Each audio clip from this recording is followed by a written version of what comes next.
Good afternoon, everyone. Happy Yom Ha'atzmaut. Welcome to today's Jewish Gen Talk. We're glad that you're here. We're going to get started in just about a minute. So in the meantime, as always, please let us know where you are from. You could post it in the chat, and we will get started in just about 1 minute.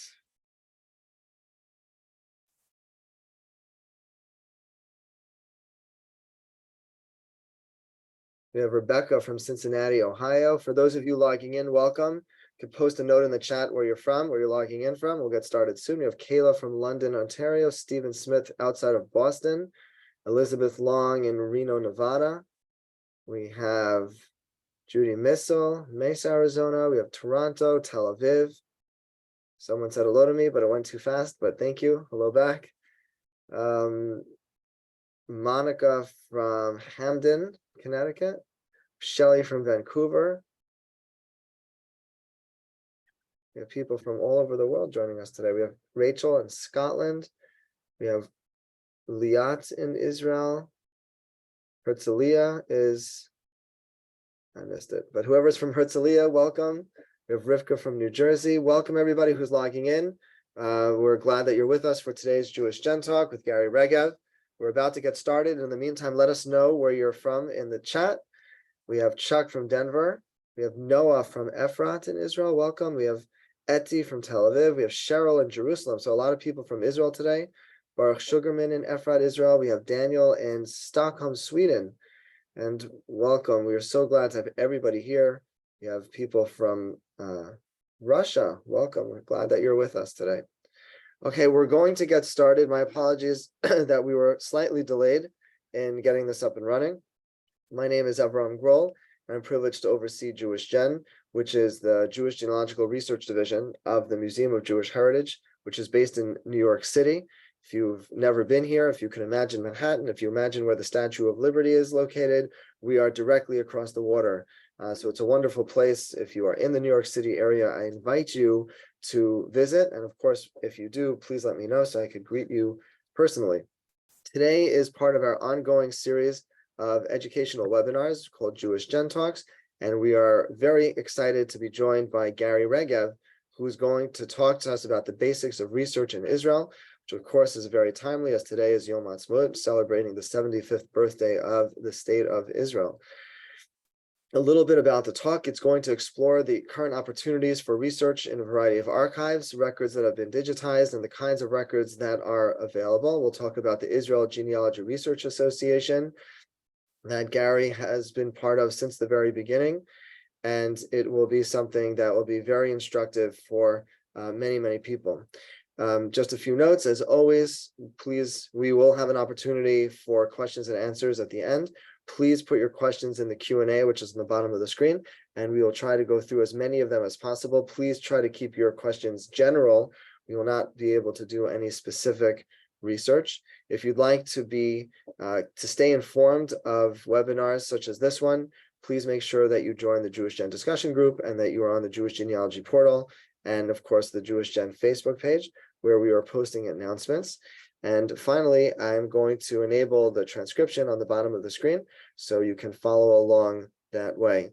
Just a little bit about our speaker. Garri Regev is from Rochester, New York, but has lived in Israel since 1978 and has been doing genealogical research for over 25 years. She is a very well-known educator. She has taught seminars, webinars, and courses in genealogy to a variety of adult and teen groups. She has spoken at 11 IAJGS conferences. The IAJGS is the umbrella organization of Jewish genealogical societies around the world, and the IAJGS is sponsoring a conference. This year will be taking place in London. It's been called the Summer Camp for Jewish Genealogists. It's a really wonderful opportunity for people to come together, to network, to be with other Jewish genealogists, people who share similar interests, and there'll be experts in the field who are coming to talk about how you can do your research. So if you have an opportunity to join us in London, I encourage you to do so. Garri was also part of the 2015 IAJGS Conference, which was in Jerusalem. She is a founding member and president of IGRA. She'll tell us about the Israel Genealogy Research Association. She volunteers at the Genealogy Center at the National Library of Israel and the Central Zionist Archives. And also, if that wasn't enough and she didn't have enough time, she also serves as the Vice-President of LitvakSIG. So she is a very, very busy person, and we are very appreciative that she has taken time out of her day to join us. So Garri, without further ado, I will pass it over to you. Thank you very much. It's good to see so many people, and I hope that I will be able to answer your questions and give you a feel for what you can do to find information about relatives and in Israel. So today I start my presentation with the flag of Israel on its 75th birthday, and we hope that you were all able in one way or another to be a part of the celebrations as we transferred from Yom HaZikaron, remembering all of those who've fallen for the state of Israel and coming into Independence Day itself.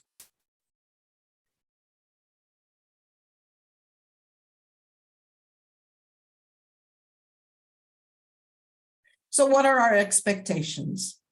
When we think about records and how we're going to build our family tree,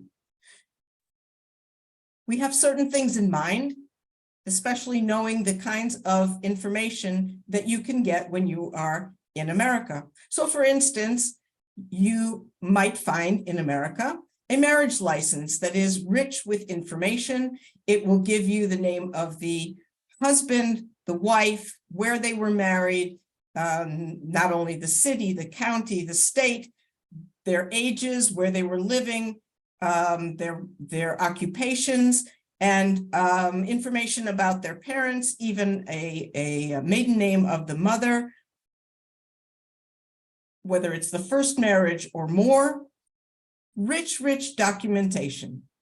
We might find a state census or a regular census that shows not only our family, but who was next to them. And in this case, 3 families living right next to each other who became lifelong friends and actually were related.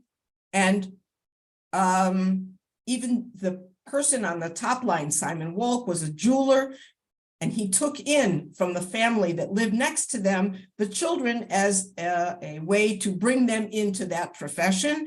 And you see so many things that are on the census forms.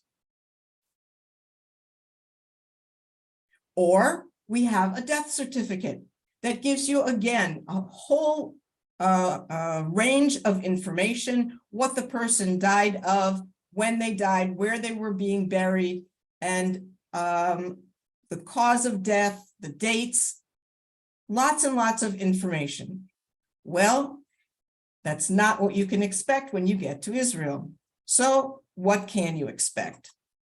The reality is, for the Ottoman period, which is until 1917, things are fairly sketchy. They had different kinds of record keeping, and we have a few things that we can offer. There are things like the Montefiore censuses, which ran 5 times in the 1800s, 1839, 49, 55, 66, and 75, each one giving varying amounts of information. But as you can see here, it doesn't give any specific information as to years that people were born. But we do note that at this point in time, this person, Mayor Sandler, had a lot of children. And we know that he arrived in 1855. There's another piece of information that we found in Jerusalem.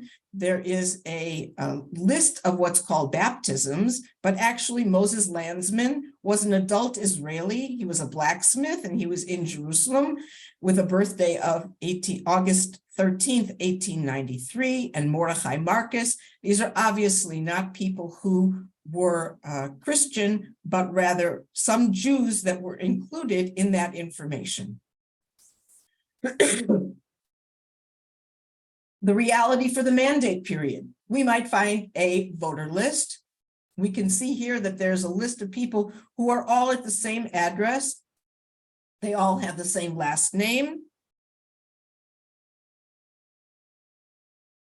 And if you're able to read the Hebrew, you can see that there is a person here whose name is Shabtai.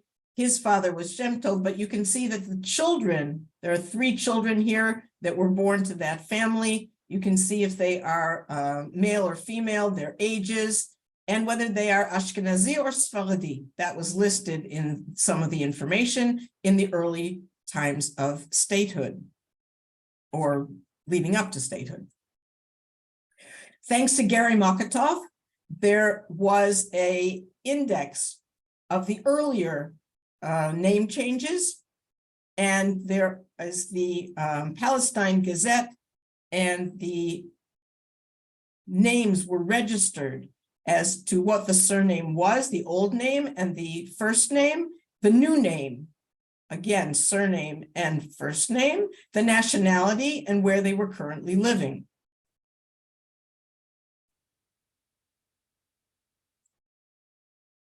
And the State Archives of Israel asked the Israel Genealogy Research Association to help them and to index the thousands of certificates of marriage that they have from the mandate period. Some of these are typed, some of them are handwritten.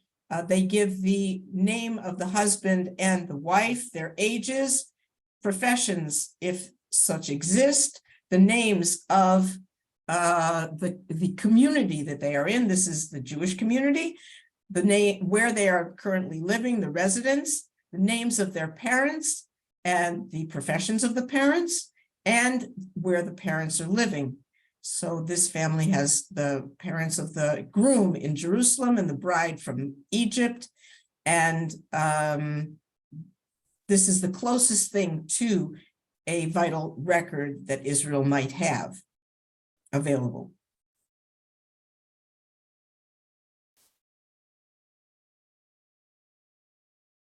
Since 1948, we are limited with the kinds of information that is available and what we can show. So, for instance, we have a list of candidates for the Knesset in 1955. Now, these people were all running on the list. This is for the Histadrut HaTzionit, the Mefleget Merkaz, and they are listed from the person who might be the likeliest to get in as the head of the party and go down. The list is much, much longer. They show the person's current profession and where they are living. And depending on the number of votes that were received, the first few people on the list would be accepted in. The list of medical practitioners has the person's name, their address, and license number. And again, we see the name changes that were available in 1954, notably that it is now in Hebrew and not in English. There is the former last name and first name, the current last name and first name, and where they are living in Israel. So why can't we have a lot more information? There is a 70-year limitation for identity protection. So vital records are not yet available for things in the time of statehood. And for the records that we do have, we have decided to block out any identity numbers or other sensitive information like grades that people received in school. So what do? We need alternative kinds of records that will help us to fill out the family story. So what's available for Israel research in 2023? Several archives now have their catalogs searchable in English as well as Hebrew. Many of the archives have done a lot of digitization in the last 10 years, and things are now available. However, not all has been indexed, so it's not as easy to find the information. You may have to still go to a specific file and flip through the pages, albeit not on a microfilm reader, but now from your home, going through the files one page at a time. You can use old newspapers as a resource, and it's never been easier than now. There are multiple opportunities to run into information, which means that just as JewishGen, MyHeritage, Ancestry, Family Search may all share certain databases, certain sets of data, each of them has indexed things in a different manner. And so, in addition to finding records on IGRA, you may find them in other places as well. And we're happy to have additional ways of finding the information. IGRA now has over 2,700,000 records in the collection. But the IGRA collection is the tip of the iceberg. I've chosen to focus on one specific name throughout most of the presentation, and Benjamin Cohen is the name I chose. Now, the first record, you can see that the information has been transcribed. We get the date of the information, the language of record, any comments, and the year of the record. I can scroll down, and in most cases when we do have the scan itself, you can see the list and how it relates to the person we are searching for. At the bottom, we give all the information for where this information was found, how you can find out a little bit more about that file. And there are opportunities to share and to print out the information. I've enlarged on the left-hand side some of these quotes of how you can find the information. And the link here will take you not to the record, but to the City Archives of Haifa, to the Israel State Archives, or to the Petach Tikva Archive.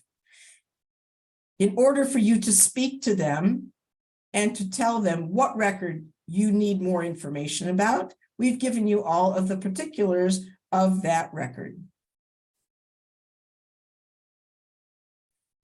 Now we're going to talk in 1 minute about the State Archives of Israel and the Jewish Historical Press. No other places that you can check for information. What was Beit HaTfutzot is now ANU, the Museum of the Jewish People. They do have a few resources. There are some family trees. There's some information, background information about names and communities. And you can get to it through their website.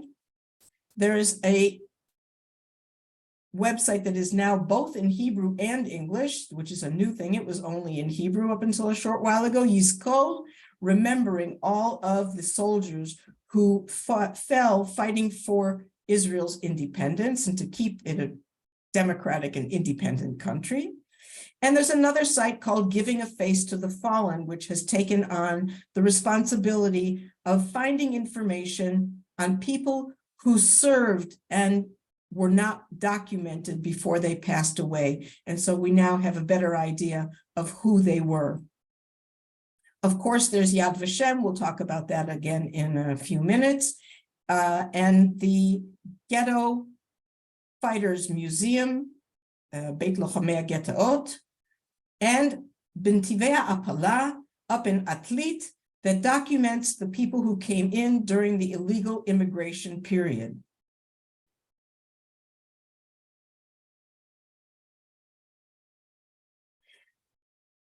So what can you find on the Israel State Archives? They have a lot of information that is available, and you can search their website. If you are in Israel, they do have a reading room. It is not very large, but you may be able to go and spend time there. Also, the historical Jewish newspapers, it's a kind of a different archive. There are newspapers in 26 different languages, covering a whole variety of events that were happening at the time. It covers hundreds of newspapers and over 238 years. There are 12 geographic areas around the world that are represented, and they have over close to 4.5 million pages, and it continues to grow. It's a partnership between the National Library of Israel and Tel Aviv University. If you have not made use of it, you certainly should.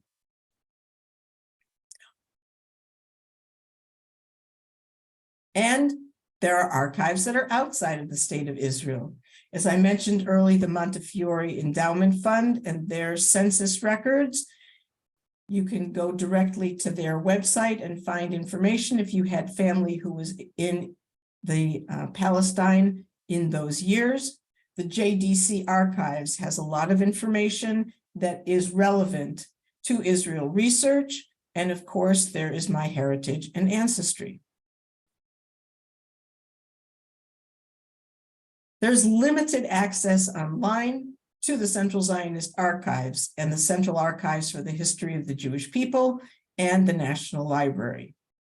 The National Library does have a special program where they help, the Genealogy Center, that helps to answer research questions to give you a basic idea of where you can go in your research and what might be available for you to work on. They do not do the research for you.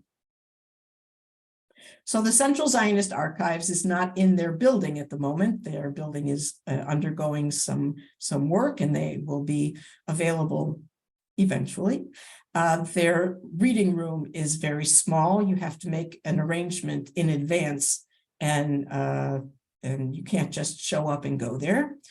The current situation is that everything is Hebrew related, and you have to have somebody who can help you with that Hebrew. They currently have what's called an intranet, which means it's only available within the archives. They are working on a new website and making information more available. I don't have a timeline for that or know when that will actually happen.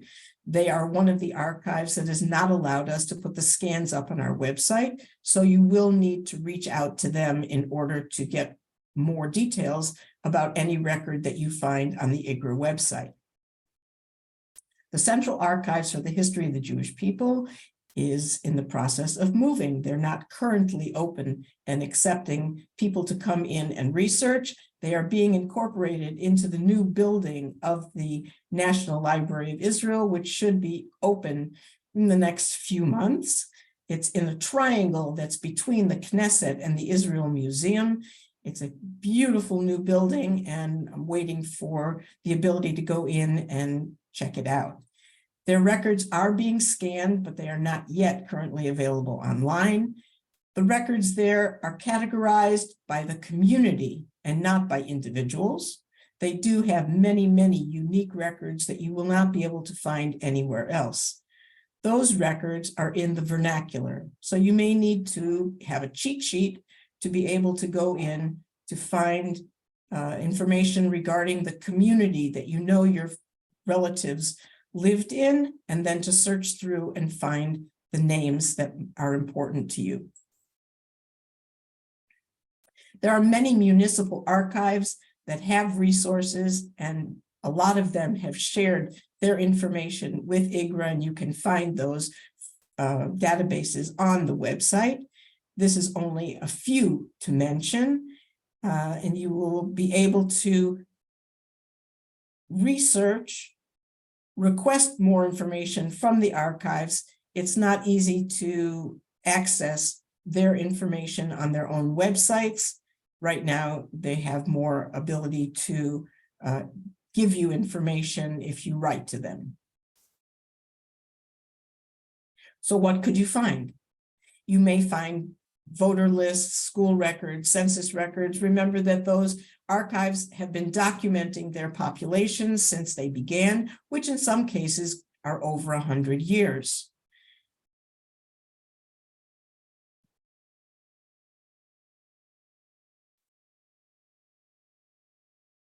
So here we have the homepage of the Israel Genealogy Research Association, which should be your first resource. And at the top of the website, we have our menu, and I encourage you not to get too attached to this page. We are working on updating our website. So What can you see here? We can see, you can get the history of IGRA, how to become a member should you want to, our databases, the very important heart of our society, media, resources available, how to contact us, and if you would like to switch over, you can, at the end, you can go and click over here and find the Hebrew flag and go to the Hebrew part of the website. It is not a mirror image of what we have in English, so there are certain articles and media that appear only in Hebrew and others that are only in English. So we encourage you to check both of them. Here is your ability to log in, and registration is free. We encourage everyone to come and register. There are more things that you can see and things that you can access if you are registered on the website. For those of you who are interested in webinars, we have our upcoming events, so you can see the kinds of activities that we have. So I mentioned the media section, and there are articles which could be about research in Israel. They're also about many, many other topics that deal with Jewish genealogy. We have recorded webinars, which are on a whole host of topics. Since the December of 2022, those webinars are only available to people who are paying members of IGRA. We also have what's called show and tell. And show and tell began when COVID started, and we wanted to have another way to connect with everyone out there. And we have both in Hebrew and in English, short videos that show you a topic that you can understand and then go and check it out for yourselves. All of those are available free, and they will remain up on our website for you to access. So I encourage you to check them out. They're on a variety of topics that may help you in your research.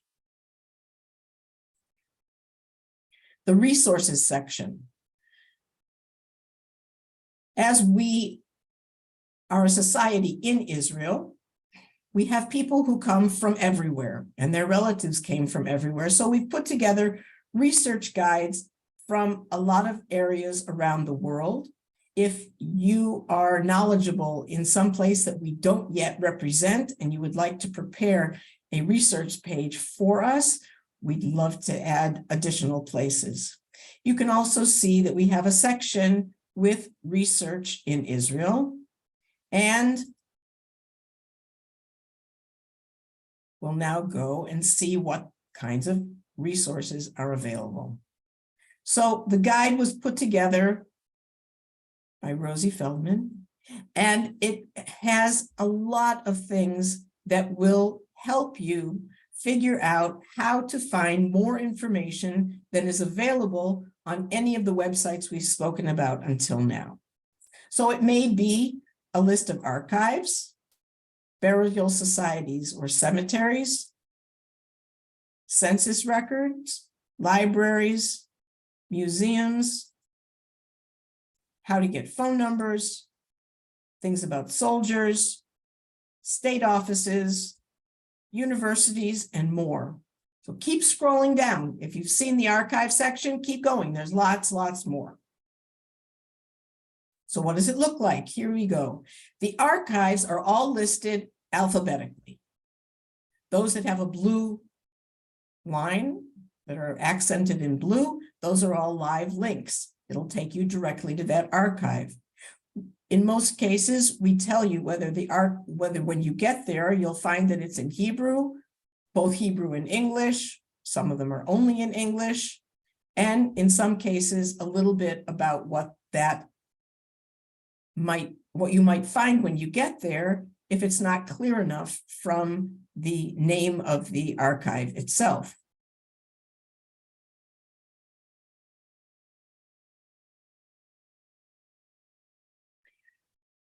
Here's the section about soldiers. There is lots and lots of places for you to go and to look for information. Sometimes specific lists are available. Information about a specific person may be available. In others, it may just give you a history and give you information about why that information is still considered to be privileged and not available.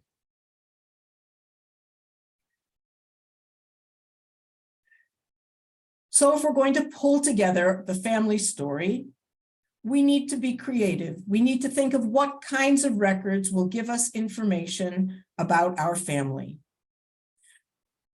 Earlier, I showed you a Montefiore census from 1875. This one's from 1839, and you'll see that the census form itself is very, very different.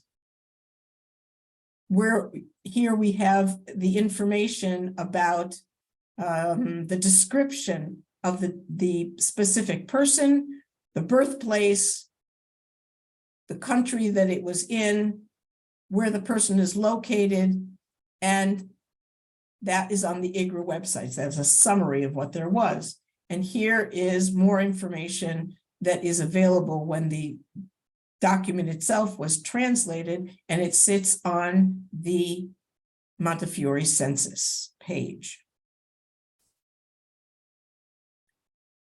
Sometimes there are other kinds of census information, which may be a little sketchy. You have names that are listed. This is a ledger of the Ashkenazi census in Tzfat.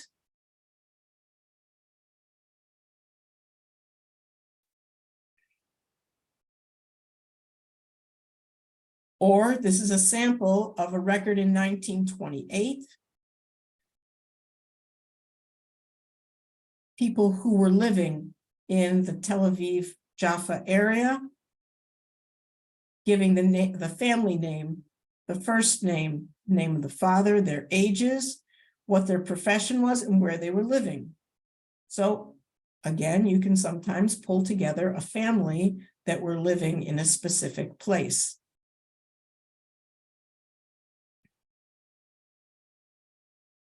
We do have a variety of records that do deal with the army. This one is from the Ottoman period, from 1919, the Mule Corps, and this is a register that we received from the National Archives in London.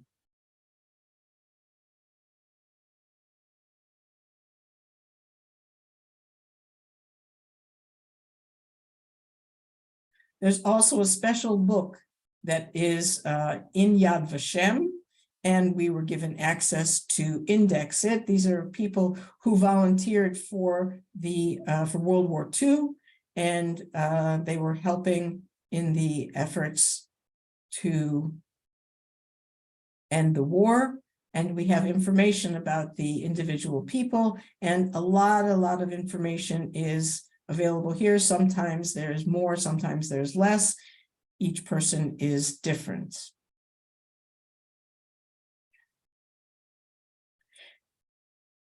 Now, not all of the information is on the IGRA website. And just as the marriage and divorce certificates were given to IGRA to index, the Palestine certificates of naturalization were given to MyHeritage to index. These are multi-page documents, and it goes over a number of years. And you are, if you have someone who is in that collection, you may find pictures and other information about the family.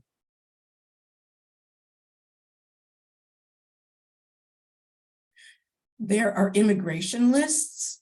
Some of them have varying amounts of information. This is one that shows us the name, last name, first name, when they arrived in Israel. So this is 1920, 1921, and the name of the ship that they came in on. This is a list that shows us the name of the people coming in, their family name, their first name, and the age. and where they were headed.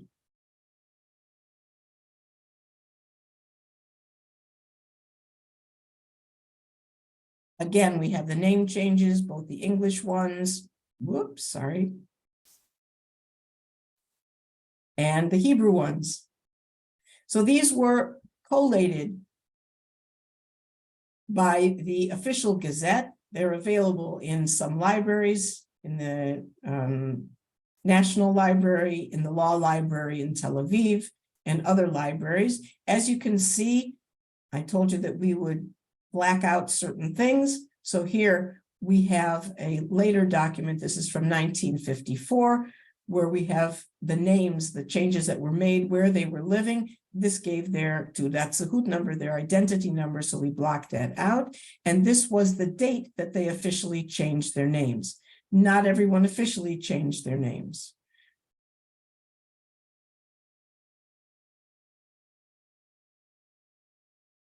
What else do we have that could be useful?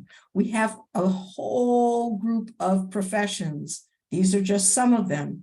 There's also nurses and accountants and all kinds of other professions that people had and have now. Some of them are more modern, some of them are older records, and they give varying amounts of information.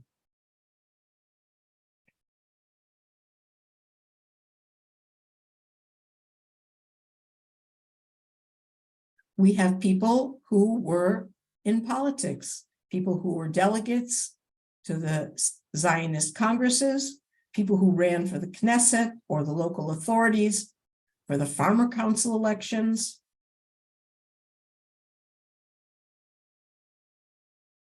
So in some cases, it's just a list with names.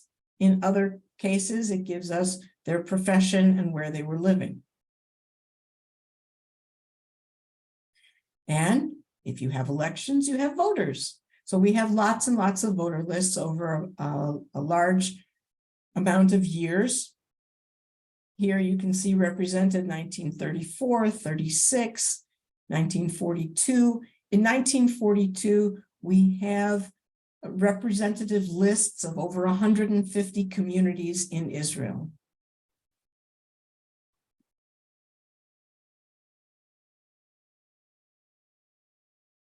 We do have some life events besides the marriage certificates, where you can see the certificate itself here. Again, it is typed, and above you can see that the information is about the husband and gives all of his information. If there is a word in Hebrew that you don't know, that you're not familiar with, like Hashmelai, you can copy it, paste it into Google search, translate, and it will tell you that he was an electrician.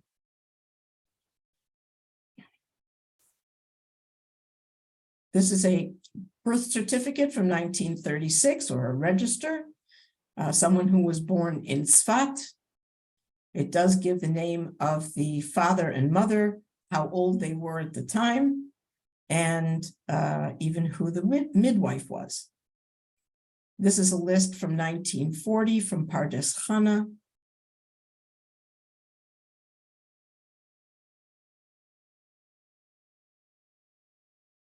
And other life cycle events, death and burial.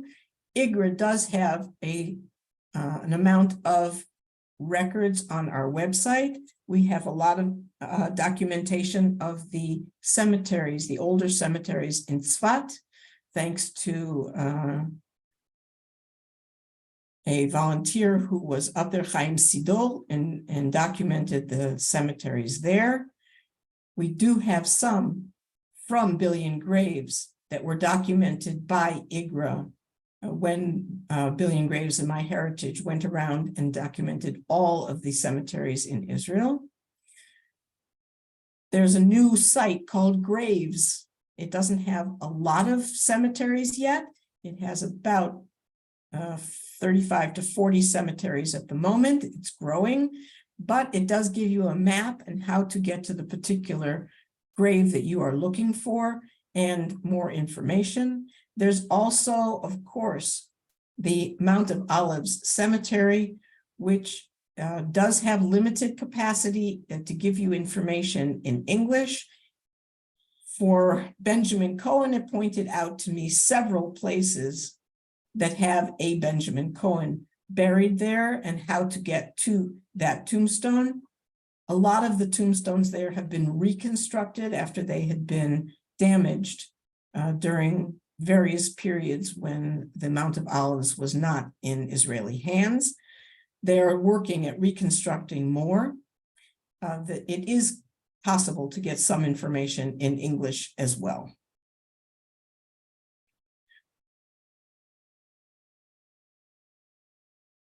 Now for the IGRA website and how do you search? So we currently have 2,769,000 records and more, and that was in March. So coming up soon, we'll be adding more records. You have brief descriptions of the kinds of records that you might be able to find from the Ottoman administration, the British administration, and from time of statehood, and other miscellaneous records. We give you some search tips.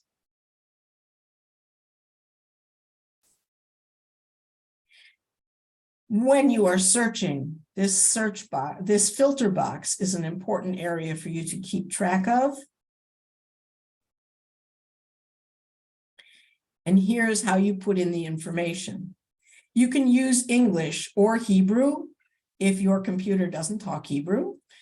You have a virtual keyboard here, and when you click on it, it opens up and you can use your mouse and tap on those keys and put the name in Hebrew and click on search, and you'll come up with the results in Hebrew. You can search for only a given name, only a surname, or both a given name and a surname, which may limit it too much. You do have phonetic matches that are available. And as you'll see in a minute, I suggest that you do your searches in both languages. Once you get your results, you may want to use our filters. And you'll notice when you open up the website that there are many, many more filters that go down the right-hand side of the page. And currently you see that all of the numbers are in gray. And that means you can see the total number of records in any given field. They are not yet specific to the name that you have chosen. So once you put in a name, it will show you only the records that deal with that particular name. So the other kinds of ways to filter, you could filter by localities in Israel. All of these, you'll notice, are shorter boxes. There are 10 that are shown to you at any given time. There's a scroll bar, so you can go down. There are more and more options, more information is available. Sometimes I took from the top of the list, sometimes the middle of the list, but you can also filter by a variety of countries. You can filter by certain years. You can filter by different record sources, where we got the records, by the repositories, where they sit, and by specific record databases. So for instance, I put in Benjamin Cohen. I told you I'd stick with him. And here I can see now in my search filters box that both the surname and the given name appear now because I've added those in. And there's an X next to each of them. So if I wanted, I could X one of them out and it would leave me only the remaining information. You can also see that in the filters, now I have live links and I can see the exact number of matches for each particular category. In the main result section, I can see that if I type the name in English, I have 909 matches. If I type it in Hebrew, I have 840. So there is a variety of data that is available. And you can see where the differences are if you compare those two screens. So what do I see here? In the results, I can see the name in English and in Hebrew. I can see what it is. It's a village register or immigration for this particular screen. I can see where it is, Ein Gev, Masada, and I have a couple of other things over here. We have a special icon that shows us that there are new records. When we put up our next set of records, these will no longer say new, and the new set of records will show you what has been recently added to our collection. Now, if I want to go ahead and check out the details, I would click and it would tell me, oh, I'm sorry, you can't see the details because you're not a dues paying member. So you can click here and join us. It is 150 shekels per year. It's a calendar year from January through December, or $45 depending on where you live. If you then come back and look at the record, you'll see that for this particular record, it's from Ben Shemin. It shows this person and it gives the name of his father. Other things for you to look at. Here's our search box again. The filter box, it will tell us that currently we're looking at a surname and a given name and a record type, which is the vital records, birth, marriage, and death. And here we have things that show an icon of a page, and at the bottom where there is no page. That means the ones that are like the one at the bottom do not have a scan that you can see once you go into the record itself. Any of the ones that have this page icon will have a scan inside. We also added on this little eye for information. And when you hover over it, a description of the database will pop up so that you can have an idea of what you might find if you are going to go in and look at that information. We also tell you how many additional pieces of information you can find besides the name of the person and their parents that are usually part of the record that we show here on the result page.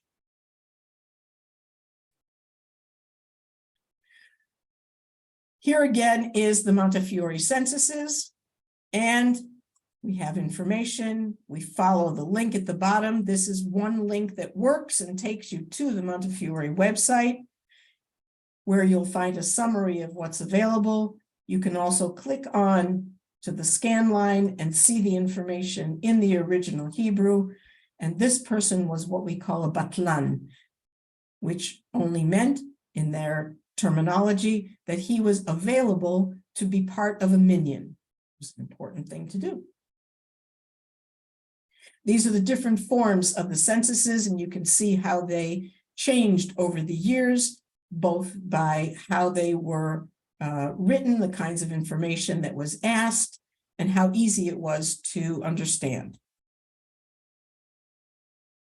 As I mentioned, we have Billion Graves records on our site, and you can click through and you can find the record and the tombstone itself.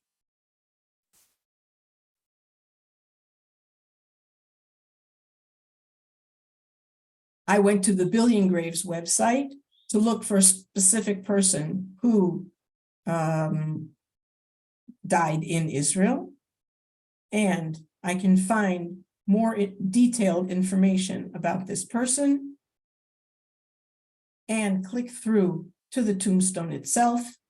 I know there are some changes going on with the Billion Graves, and you may have to be registered in order to get to this information. You can also go to MyHeritage, which partners with Billion Graves. You can put the name in and whatever information you have, and you can get to the same details about the person as we found on the Billion Graves website itself, and get to the tombstone. You may find it easier to do the search from within MyHeritage than on Billion Graves itself. So in summary, for the IGRA searches, you're going to want to enter a name. Then you're going to want to check the list of all the results that are possible. You're going to want to choose some filters so that you reduce the amount of records so it's much more manageable. Then you're going to go back and check the results. And then you're going to go back to steps 1 to 4. You'll want to take away some of the filters, choose new ones, and see what documents there are. I also want to point out that at the bottom of each of our pages, there are search results that come from other genealogy websites. We are currently featuring Logan Kleinwax and the Genealogy Indexer, and there will be more things added there in time. Currently, for Benjamin Cohen, we're showing that there are mentions in the 1965 Israel Telephone Directory. I mentioned that there are other places that you can find information. So here we have a new collection that was recently added to MyHeritage. The immigration lists are free to all. You do not have to have a membership subscription at MyHeritage in order to access those pieces of information.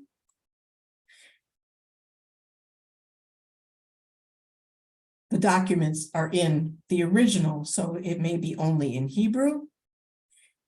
Here we have a specific person. You can see it highlighted. And this person, I'm following this person now for a couple of forms.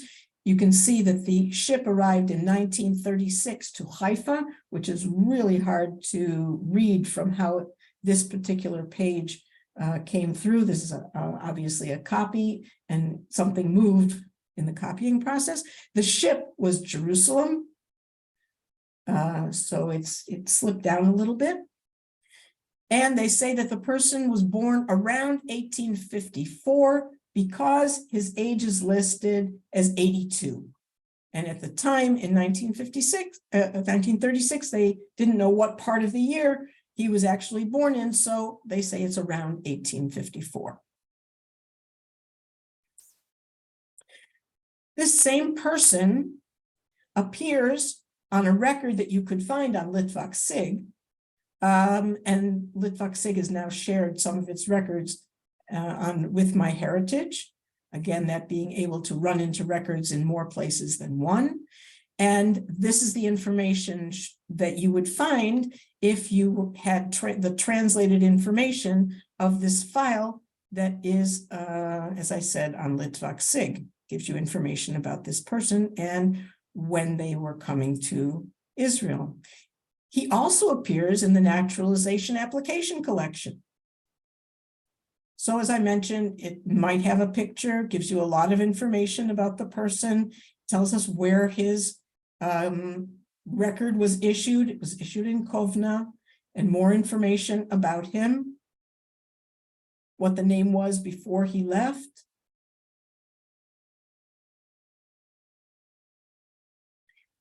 This collection is from 1937 to 47 and has over 206,000 records. And if you went to LitvakSIG and you were able to get into their collective data section, you would see that this emigration to Eretz Israel has 9,530 records, and some of them have more information and some less, as is always the case. There's also files from the Palestine office with another 1,360 records. JRI Poland has something about Israel. They have a passport, some passports that were mostly from the 1930s. And as I understand it, there are other places that have additional information from within JRI Poland. The JDC Archives, they have a names index that has lots and lots of information, and we have collaborated with them on several databases, people who were sending money and other things to relatives in Poland, also the Yemen Aliyah that came, and all the people who we're in that process on the Eagle's Wings and other projects as well. There's lots of things that you can find by doing your search on their names index pages. And Yad Vashem. I know that everyone is familiar with doing searches in the digital collection in the names database. However, you should be aware that it is also possible in the advanced search form to put in only the name of the submitter and not put in the name of the person that you are looking for. So if you have, you're putting in a person who submitted documents, you can see the list of all the people that they put the names in for, and you'll be able to perhaps find other references to people that you did not know that you should be looking at.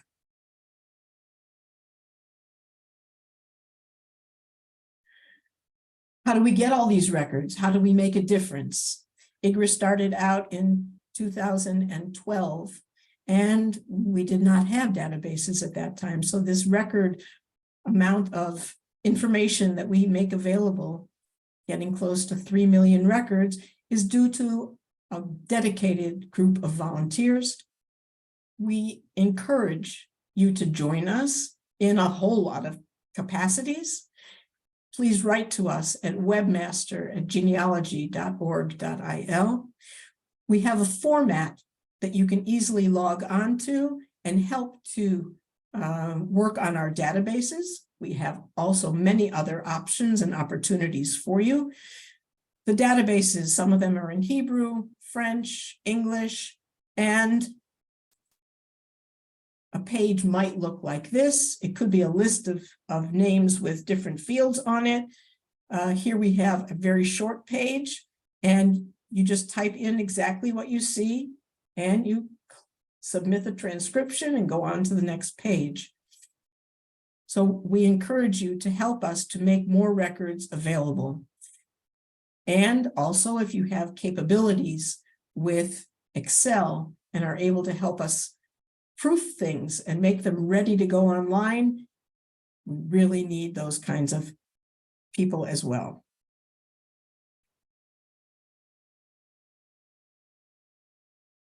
So, researching your family from the comfort of your home is more realistic than ever. Many of these and similar records are available through the IGRA databases. Please check out all of our resources and know that the registration is free. Membership is now through the end of 2023. And I will stop my share and we'll get to some of the questions that you have. I saw that the first question dealt with DNA. The presentation will be available on JewishGen, and the resources that I mentioned, all of the sites that I mentioned are in that Israel resource section that I showed you on the IGRA website. Testing for DNA in Israel is a challenge. According to Israeli law, you really cannot, for religious reasons, for privacy reasons.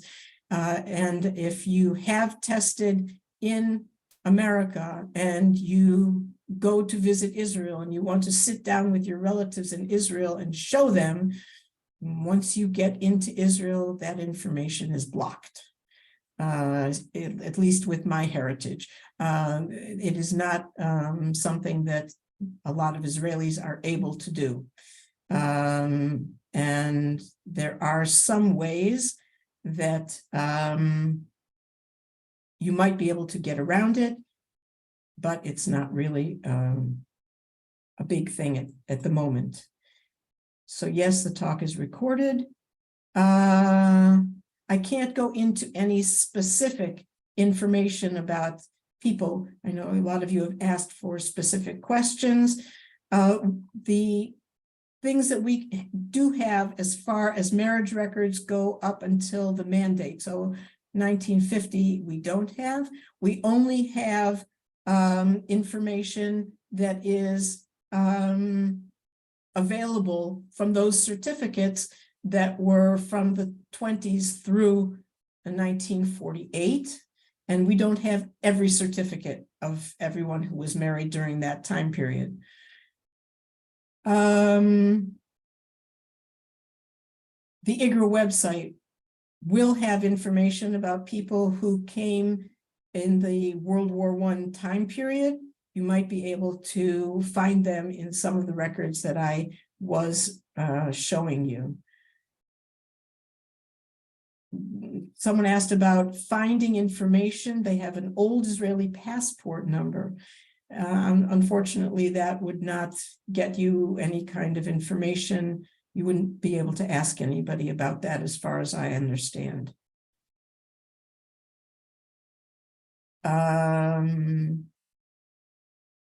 Someone asked about their great-great-grandfather who is buried on the Mount of Olives, and trying to research about him. IGRA may have information, but there in those early years, there was not a lot of information that was kept.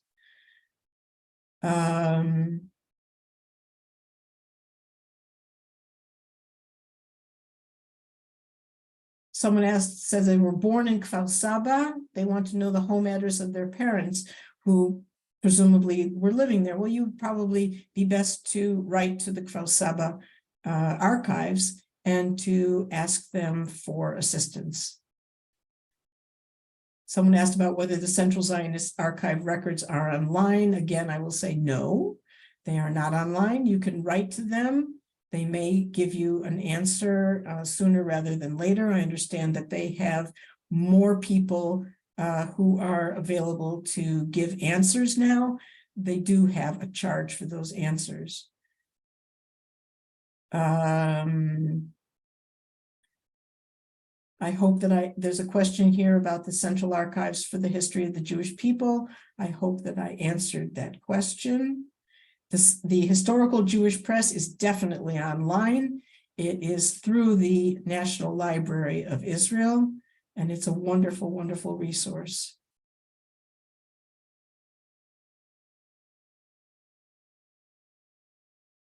Somebody said that their paternal grandparents came to Mandatory Palestine in 1939 and fought in the War of Independence. And there was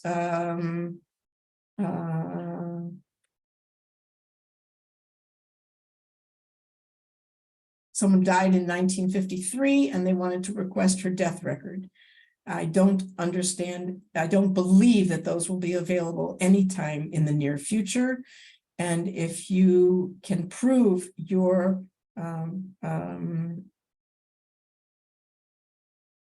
relationship and you have a Tudat Zehut number, you may be able to get that information.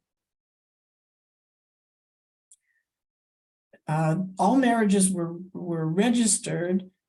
Question, how comprehensive are the marriage records in IGRA? All of the marriages were registered.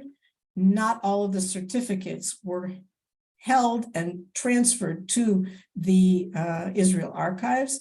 If they were, then we have them on our website.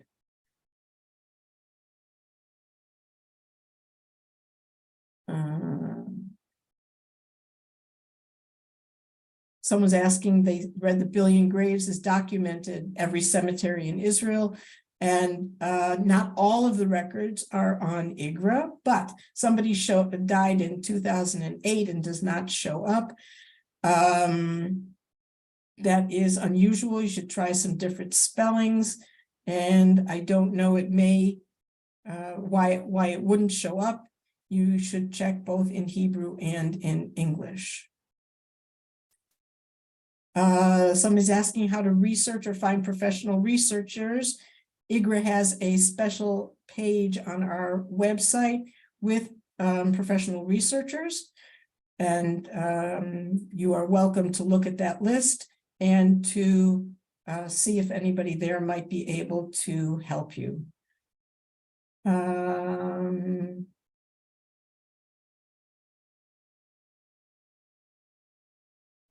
Somebody says that they were in the early 1970s. They were in Israel for a few months, and they took a picture of a name in a book near the Wailing Wall and said it was called the Golden Book.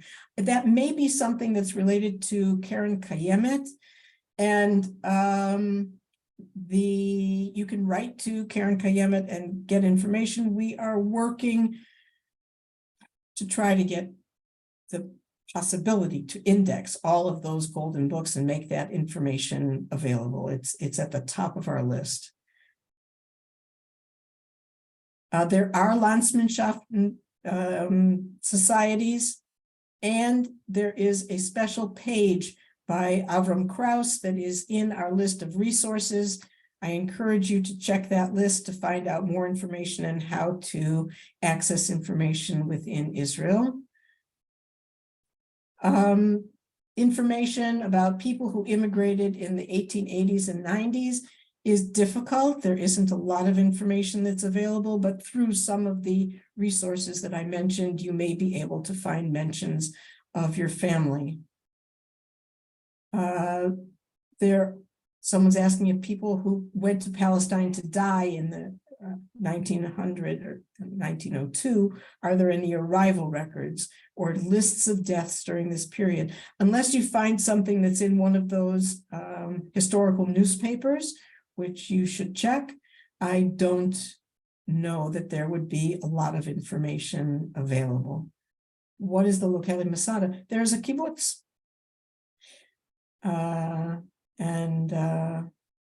So that is what that refers to. Masada is a kibbutz. Israel is IGRA. The municipalities do not generally do censuses. There are censuses that have been done in Israel, but they won't be available for a very long time.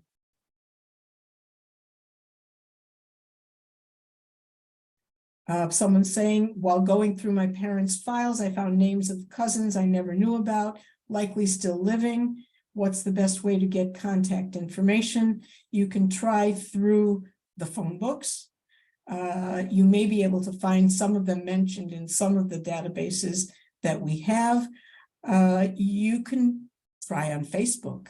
You can try through the JewishGen digest, asking for information.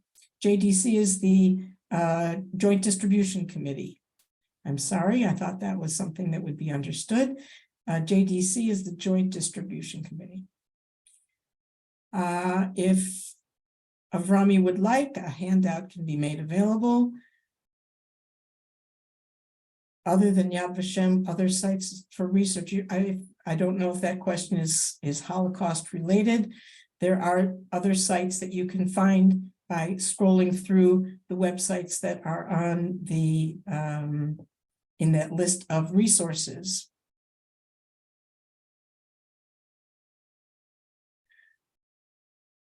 Someone's asking about what other Israeli records are on MyHeritage. Some of the IGRA records are shared. The index is shared. They also have a list of recent obituaries that have been posted, death notices that were posted, not obituaries, death notices, and they have those naturalizations as well. You would have to check the historical Jewish press to see how current the newspapers are. It's mostly the older newspapers. Death certificates. The question is, are there death certificates from the 1920s? And unfortunately, that is one of the things that the lawyers continue to tell us are not going to be available.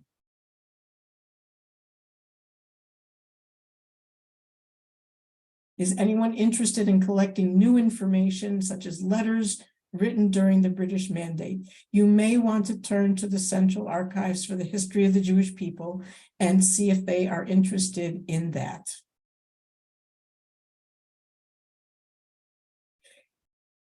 Someone's asking for ship manifests for people immigrating to Palestine from Europe in the late 1920s.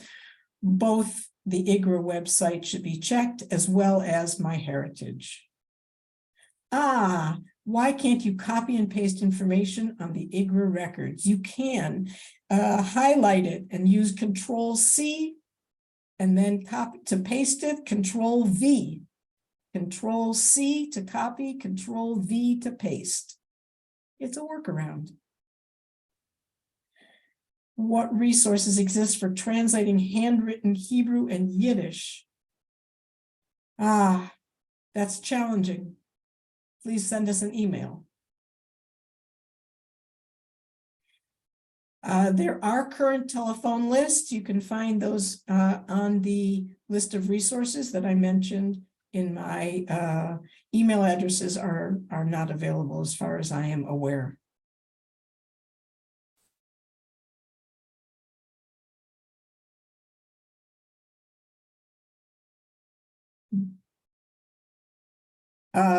Someone's asking how they can find out information about someone who filled out a page of testimony in the 1950s. Again, go to Facebook, go to the Jewish Gen Digest.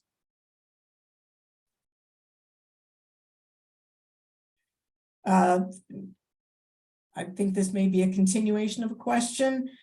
That there is an original Israeli birth certificate with an ID number and the numbers for both of his parents. Yes, you should go through the consulate or the embassy and you should be able to get that information.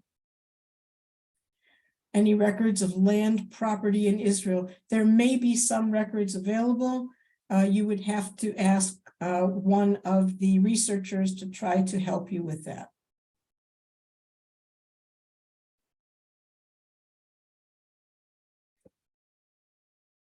Illegal immigrants have several possibilities of finding the information. There is a database with several thousands of names that's on the IGRA website. There is information on the Atlit website, and there is information at the Central Zionist Archives that you may be able to find. And you could check with the Noah Tzioni and see if they have that information as well.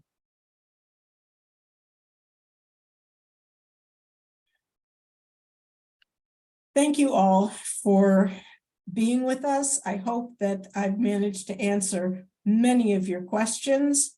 And if you do have more questions, you can write to us at webmaster@genealogy.org.il or to my email address, president@genealogy.org.il.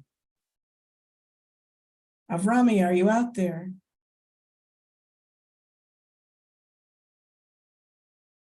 Avrami's busy.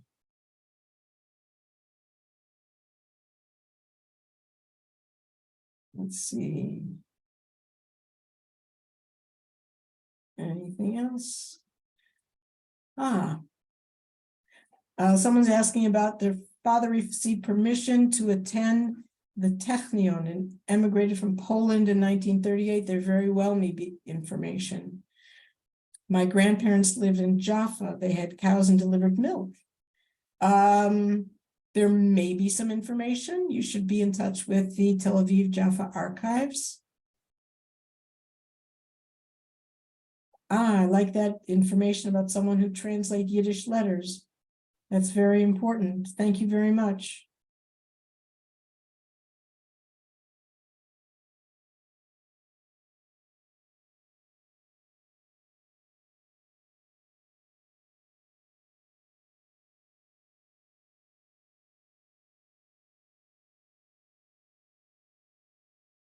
Anybody else?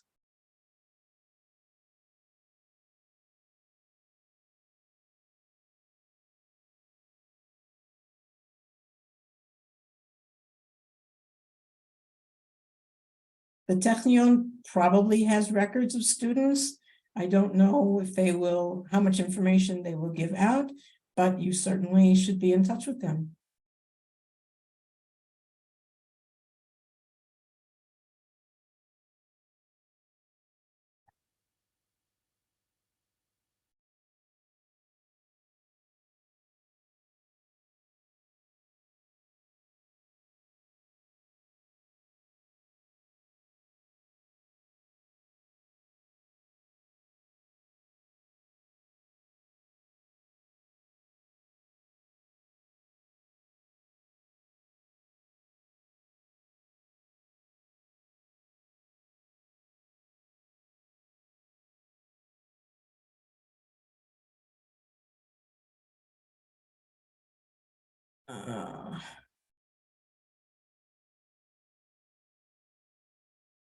Facebook link above.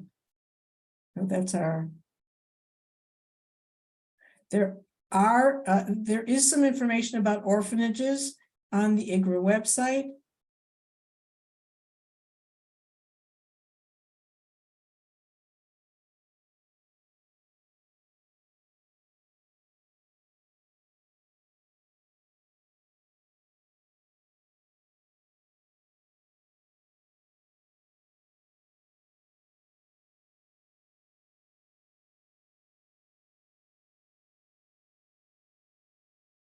Okay, have a wonderful day, everyone. Thank you for joining us. We look forward to having you aboard again soon.